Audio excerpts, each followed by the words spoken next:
పాప చనిపోయిన తర్వాత కూడా ఈ విషయం ఎవ్వరికీ తెలిసేది కాదు, నిందితుల మీద కేసులు అయ్యేవే కాదు.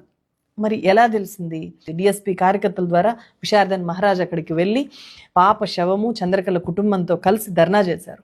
అర్ధరాత్రి దాకా ధర్నా చేస్తే పోలీసులు ఇంత చేతగానితనంతో ఎందుకు ఉంటున్నారు అని చెప్పి నిలదీస్తే అప్పుడు నీకు కుటుంబాలు లేవన్నా, నీకు భార్య పిల్లలు లేవన్నా, రెండు నెలల పాపం చనిపోయినరు. ఆ రెడ్లను అరెస్ట్ చేయకుంటే ఈ యూనిఫామ్ ఎందుకు బ్రదర్ మీది? దేనికి యూనిఫామ్ అంటారు మీది? మీ డ్యూటీ దేనికి? మీ యూనిఫామ్ దేనికి? అసలు రీజన్ ఏంటి? ఎందుకు అరెస్ట్ చేయట్లేదు? రీజన్ చెప్పండి ఒకటి. వీళ్ళు ఎవరెవరి పేర్లు అయితే చెప్పారో వాళ్ళ పేర్లతో ఎఫ్ఐఆర్స్ రిజిస్టర్ చేశారు.